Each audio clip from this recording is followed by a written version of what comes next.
Hello, Galaxy. I'm Chris Pirillo, and you've tuned into another live edition of the Locker Gnome Daily Report, or TLDR for short. Today, I want to talk about something that never is a topic that seems to end or die. So, thank you for joining me live. Special thanks to my members. Some of them are behind me. We can only do what we do because you do what you do. Does that make sense? We. It's me right now.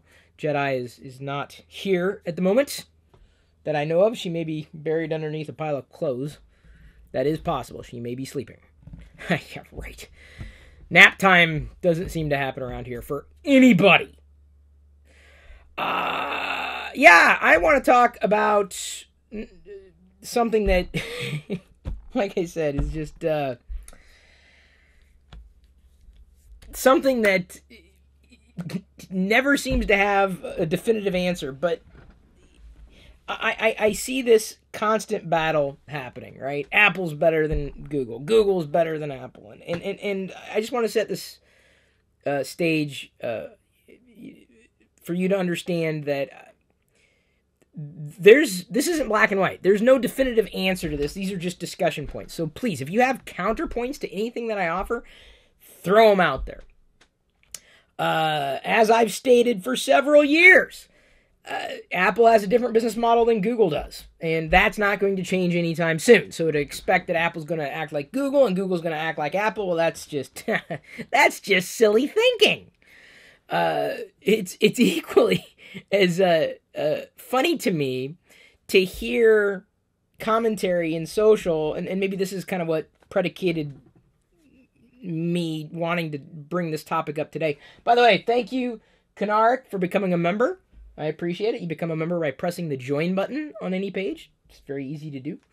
Obviously easy enough. You just press a button and then suddenly you're in the live video with me. Well, not with me. You're behind me 110%. Someone was effectively slagging Google for the user not wanting to give up certain aspects of their privacy. I respect that. Absolutely. They're like, they made this kind of a funny commentary. It was a tweet, and I'm obviously not even coming close to paraphrasing, but they're effectively saying they didn't want to give up anything to get something back. So obviously Google Assistant was completely off the table. But what's ironic to me is that the person who was suggesting this also promotes links to, let's say, Amazon and other services that, let's just say, don't exactly have the same track record as Apple when it comes to privacy and data. My feeling is, and I pretty much said this, directly. This person's an Apple supporter, not slagging him for that. But my response to that was effectively slagging Siri in turn. I'm like, yeah, sure, you don't want to use Google Assistant because you don't want to give up aspects of your privacy, though you have already given up aspects of your privacy. You just decide not to do it with Google. Okay, that's your choice in the devices and services that you can control, but your privacy goes far beyond the devices and services that you control. That's the thing. That's what makes it so funny. And even funnier to me is the alternative, Siri. Right? So my response was, I'd make fun of Siri, but quite honestly, it's a little on the nose. It's low-hanging fruit. Siri is, I'm not joking. It is a joke, really. It truly is a painful experience and continues to be. I use it every so often just to see how bad it is. Right?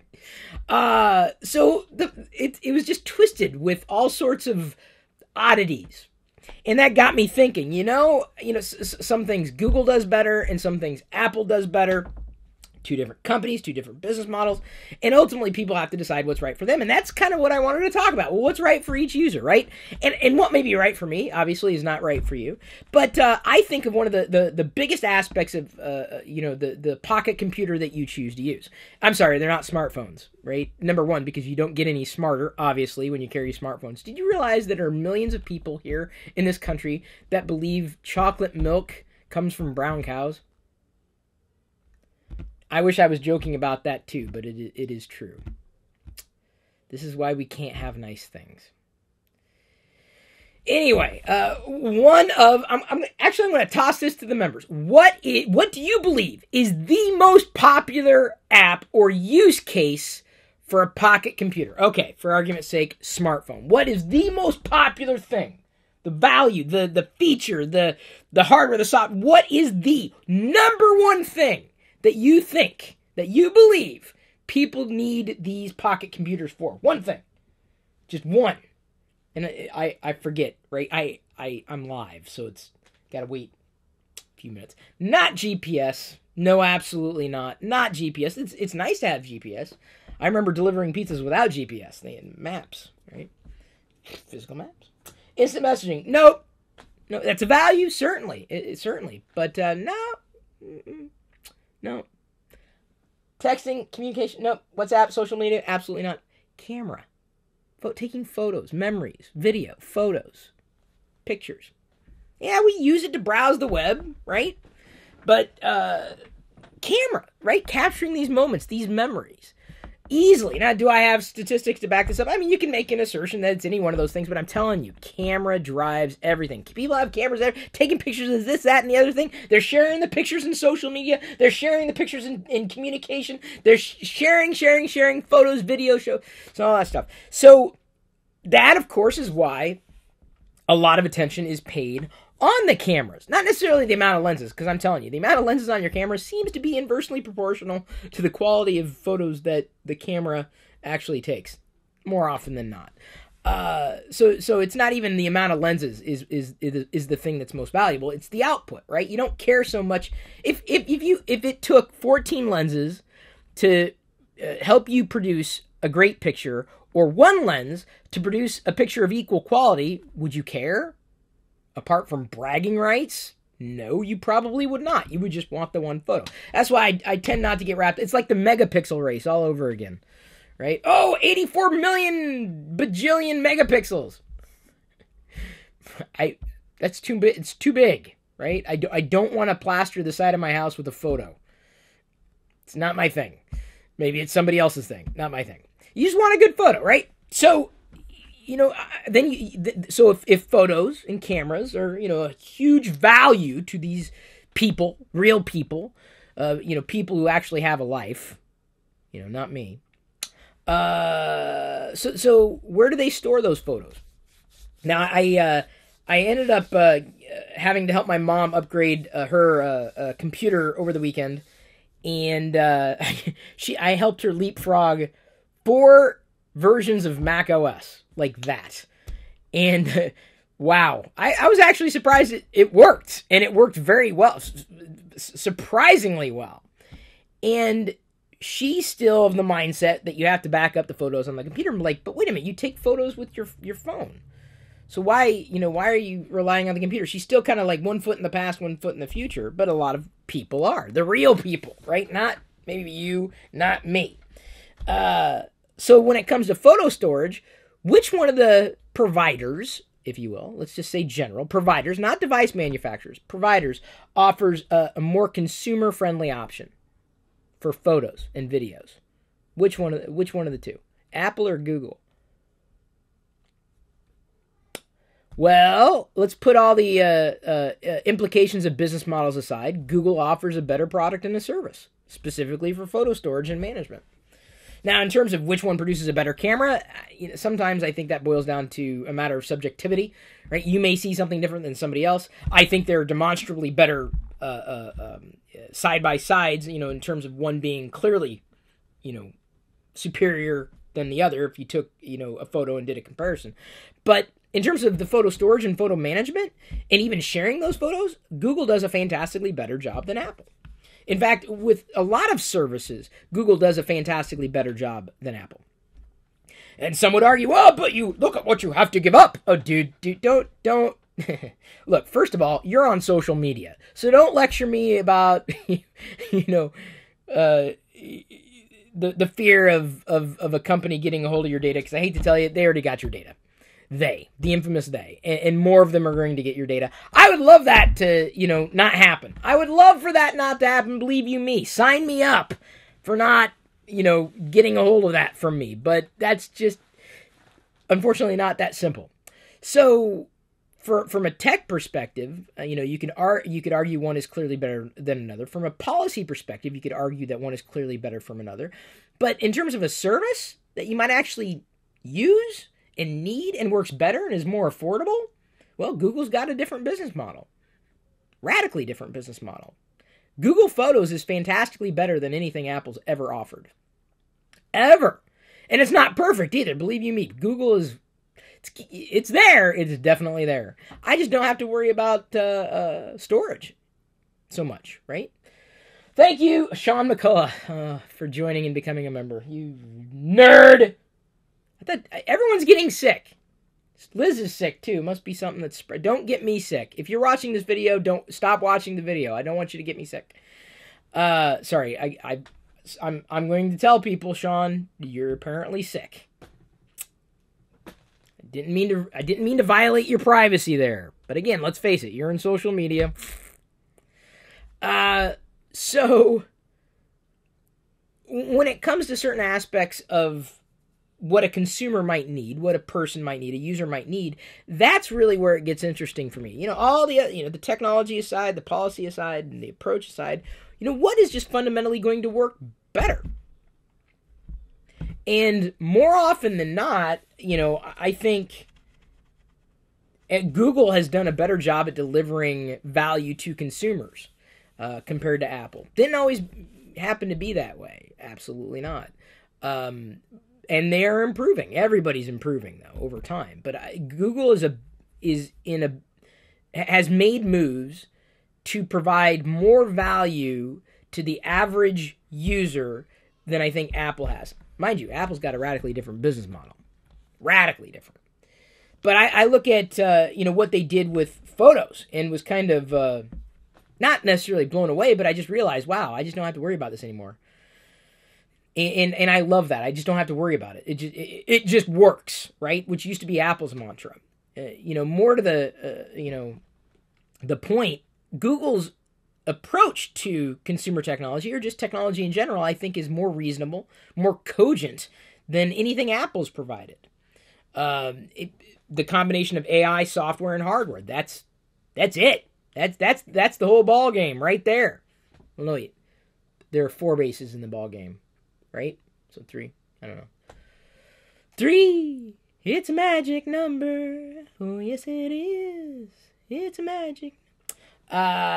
So knowing that Google understands people take photos and they don't have to worry about storage, win for Google. You might also note you can use Google Photos on iOS because that's Google's model. That's another mark there for Google. They don't really care what device you use. Truthfully, I mean, even to the point where you can get to Google on pretty much any device, or to the point where they've spent billions to be the default search provider on iOS. Hugely popular. So for people who are concerned about their privacy, a lot of them seem to be using Google. You're using Google services, but you're not going to use a Google phone? Wait a minute, so you don't use Google at all? Well, no, So you can lecture me about how you're going to move to a shack in Montana and disconnect from everything and kill fish with your bare hands, unless you're vegan, at which point you can kill dandelions with your bare hands. They're not that tasty. Yeah. So, Google doesn't care what you use, really. They just genuinely don't. Which is great. You can use Google services on another platform. But is that other platform really benefiting you in every way, shape, or form? Is it? Right? If you're using Google services on somebody else's platform, what's stopping you from using it on Google's platform? Because you're using Google's platform vicariously. And you obviously enjoy Google services vicariously. Google also offers, or happens to offer in its own device, more granular control, changing a default email client, changing a default web browser, changing a default this, that, and the other thing. Apple just doesn't have that. Is that consumer friendly? At one point in the past, I may have argued that it was. At this point, I would argue, I'm not so sure anymore. Apple's default apps get updated once a year, and even then, maybe-ish. Google's constantly iterating. Like, every app is abstracted from the platform. It's not about, which also kind of leads into the next point. Some people say, well, you can't have the latest version of Android on your device as easily as you can with iOS. Yeah. Yes and no, right? It depends on which device you happen to be using that's running Android. That's why one Android experience is radically different from another. Radically, in many cases.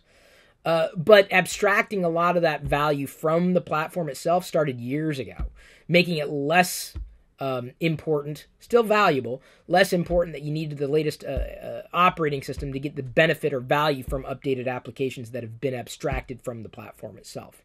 So, constantly adjusting software and adjusting on the fly and improving steadily versus waiting, till one point in the year to just throw out all these updates all in one lump, I think is more consumer friendly because you don't have to wait. You just get value just drips to you as it's released. I love that. If you gave me a choice, hey, would you rather receive an update now or a year from now? I'd say now, right? If there was no difference in receiving it now versus later, give it to me now. Why would I want to live my life without that feature? Something that I could use instead of having to wait. Give it to me as soon as it's ready. I'm in. Sign me up. Especially if it's a feature that I want. So, I wrote down, I've got my little list. This is going to go into the video description. I did mention Siri kind of being light years behind what Google's doing with Assistant. Oh, hey, the Bratakas. Thank you for doing a super chat. Don't know if you meant to join. Super chat's different from joining. I don't know where the join button is on the live page, but it is somewhere. Someone was trying to do it yesterday, but there's super chat, and YouTube needs to do. Okay, speaking of Google, YouTube really needs to do a better job. I could have told them what they needed to do, but does Google ever listen to me? Nope. Does YouTube listen to me? Nope. They executed membership well enough, but they could have done a fantastically better job. But, I'm not in charge. I don't have any control whatsoever over myself either. Or my bladder, just so you know. I peed right now. I did it right here in the chair. Right under chair at Imway. No, I did not. Don't think I did. Even down to general software performance. And we've referred to this in the past. I've pointed to documentation elsewhere. And Non-Tech had a great article on the iOS scheduler and how it's improved over time, but it's still just a laggard.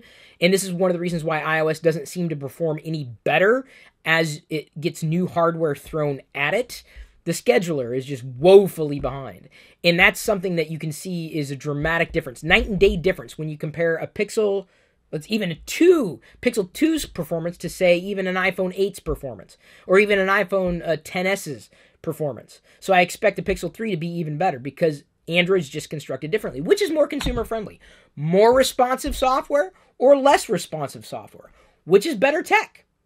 More responsive or less responsive? Which one? You tell me. Maybe you think less responsive software is a better choice, more viable, better for consumers, better for customers. I would say no. More responsive software, something that actually can, keep pace with the hardware, is a much more reasonable value to the average person in terms of what's better. Another thing, tech support, right? My mom would be inclined to walk into an Apple store and say, here, I don't know what's going on with it. And they may be able to fix it. I updated it. It was, in fact, the platform had already been downloaded in the background. I just needed to install it. And it worked. Surprisingly worked very well. She jumped from Lion to High Sierra. It was insane. So tech support, though, could be more granular. And Apple's got, a bit of this now with the support application, but the support application just pushes you into the store, right? By and large. Because they can't sell you hardware on the phone. Apple's more of a hardware company. That's not a secret. They can upsell you there. One of the values I think Google has, and this even for YouTube too. There's Google services. Online chat is, and Apple does the same, similar types of things, but I think Google does a better job with it. There's tech support built into this device. Hey, how do I do? I had a problem when I needed to rename the YouTube channel the other day for Jedi, And I got onto the YouTube chat because I think if you have like 10,000 subscribers or more, you can actually have a live chat agent, which is really nice because instead of me stumbling around saying, I can't figure this out, the live chat was wonderful. So which is more consumer friendly? Which is more customer friendly? Which is, a better use of technology? Immediate access to that support, immediate full support, or having to wait and schedule an appointment to go physically into a store and talk to a human being and possibly get upsold, or having to wait and spend time because it doesn't fit their business model. Up to you, man. There's times that I want to talk to a human being and that I need to interact with someone on a regular basis. No, dude, give me just a chat prompt and I'm happy. I'm good to go. Like I said, I had a few of these notes kind of scribbled down to kind of just share my thoughts on, well, which I believe is doing a better job with most consumers, average users, customers, which is better.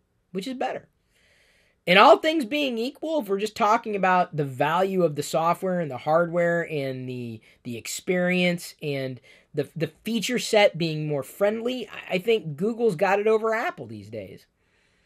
In terms of a brand experience and cachet and luxury, yeah, Apple wins. Yeah, every time, for sure. I'm not here to justify prices. I wanted to talk about which one do most people want. And it's like my dad sitting in this chair the other day said, he sees people using Android devices. That doesn't mean much, by the way. And he says the pictures come out better. There have been reviews written that a lot of people are impressed with the front-facing selfie cam, the wide-angle selfie cam that's in the Pixel 3 XL. And rightfully so, because it works. It's a feature that they want. It's a feature that they're looking for that they didn't realize they needed. Google's releasing call screening with the Pixel 3, where an unknown number can be calling in and you can screen it like, I don't know who this is, call screen. And then Google answers the phone for you. Dude, like, that purports to be an amazing feature. I'm in. Like, that's to me, that is a huge win for consumers. And that's where Google's head has been. They're thinking like an average user, and I like that. I think that they still need to go a long way. I mean, not just in respect to Android, but in consumer electronics prowess in general. But I think they've had a solid start and have been doing exactly what I think has been missing in consumer electronics for years. And that has been forgetting about the consumer experience, the customer experience. And I think Google's getting better, and unfortunately they're written off because, the phone looks the same. Okay, because that's the whole ball game, what the phone looks like.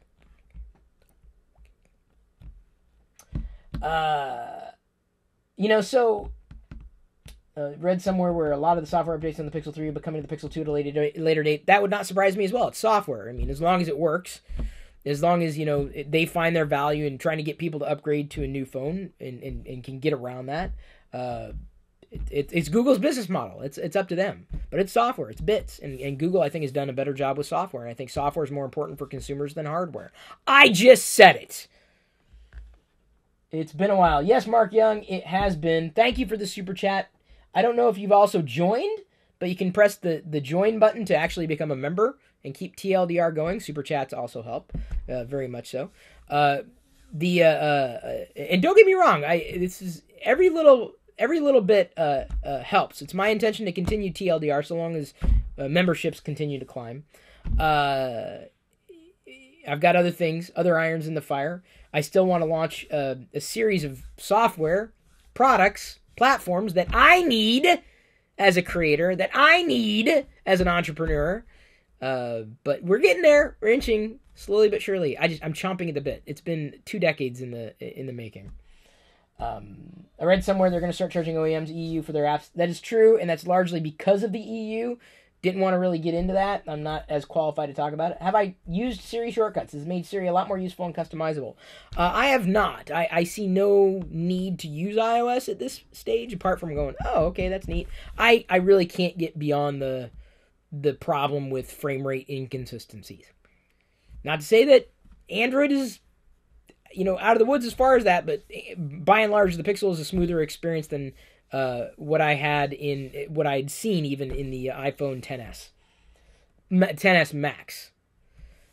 Not that I have one, not that I want one. So no, I have not looked that deeply into Siri shortcuts. I'm glad that the workflow acquisition worked out well for general users. Really, honestly. It's the way to make Siri kind of useful, not use Siri. I think Apple certainly had a head start with this. And I think Google's beating the right drum. I think I'd be shocked if you don't have one Google app installed on your iOS device. I would honestly be shocked. iOS 7 animations were smooth? Really? Oh my god. What was I smoking? Something that I hope was legal in London. $5 because I hate YouTube notifications. Thanks, dear Mitchell. Yeah, YouTube notifications hate me. I think that's why it was broken last night. Maybe they were fixing notifications. I doubt that. You can sign up for notifications but not get them, and I couldn't tell you why. YouTube couldn't tell you why. It's the very feature that you need and that I need doesn't work because shrug emoji. Any Star Wars unboxings, Lego builds in the foreseeable future? Not necessarily. I usually have to wait until things go on sale. I got this t-shirt for $5. That's how I clothe myself. I'm not sure what that says. Maybe someone can tell me. Can someone tell me? Got it for $5. Soft-ish. It'll need to get in the wash. And then Jedi has to do, in one of her videos, she has to do a haul. Haul. A haul. She's got a couple things. We got these for 75% off. Check this out. Look at this. It's an Autobot. 75% off of $4. So we got this for $1. See, it's like a spark. Can you see the sequins? Are they shimmery? Can you get that? Are you getting that? There we go. That kind of cool. She's got it. She's gonna do that in one of her videos, I think. I think I've said everything I needed to say, honestly. At least as far as on topic goes. So I hope y'all don't mind towards the end. I'm just gonna veer off and answer questions from the patrons. Love a Lego build stream. Yeah, I thought about doing it again. I'm not sure if it'd be in this channel, though. There is something I'm going to be sharing with members. I've got something that I would like to do a video series that's somewhat different, but to take my advice and make it a bit more evergreen. I've got a pilot of sorts that I'm going to be uploading and sharing with members later today. So stay tuned for that. You will get to see a version of, like, an idea of what I want it to be. How much do you think you've spent on all your Star Wars collectibles? I am very grateful that I go thrifting, and that's a lot of the collectibles. For example, this mini rig, this vintage mini rig, I found thrifting for like $2. And the stickers are like perfect. $2! Man, I mean, it's not worth like tons of money. But, still, if I find a vintage Star Wars toy, I'm like, dude, like, someone, like, took care of this. This was a gem as far as I'm concerned. I see a vintage Star Wars toy in good shape for a couple bucks. Yeah, sign me up. Or I have to wait until things go on sale. So, for example, Jedi can open the Microforce figure blind bags. These are the old pod fighters. This was originally like a couple bucks, $1.50, 60 down to 63 cents. So, if we get something, it's usually thrifting or secondhand stuff. Cheap. Everybody show us your favorite Chris emoji. Yeah, I think I get to upload a couple more Chris emojis soon. I think the more members you get, the more emoji you can upload. Not that I think, my emoji are that valuable, but hey, if you want to use my face, yeah, there's the Chris Wow. Not to be confused with Sham Wow. That is a different one. I think there's like over 10 Chris emoji that you can use now as a member. Thank you for joining, literally, to some of you. Thank you for listening, tuning in, etc. I'm going to wrap up, try to keep this around a half hour, and just let you know that I appreciate you tuning in. Feel free to post a counterpoint to anything I put out there. My word is not the ultimate word in anything. It's just my thoughts. Hopefully I got them across clearly. I'm not even sure what we're going to be talking about tomorrow. I know you're probably more interested in talking about hardware than anything, but seriously, I mean, you set the tone. I'm just kind of, I'm here for you. TLDR is here for you. Can only happen. Again, thanks to members like these. Feel free to join. Press the join button. It's easy to do. I love you. I appreciate you. And at this point, I'm going to leave you to your own devices. May the Force be with you.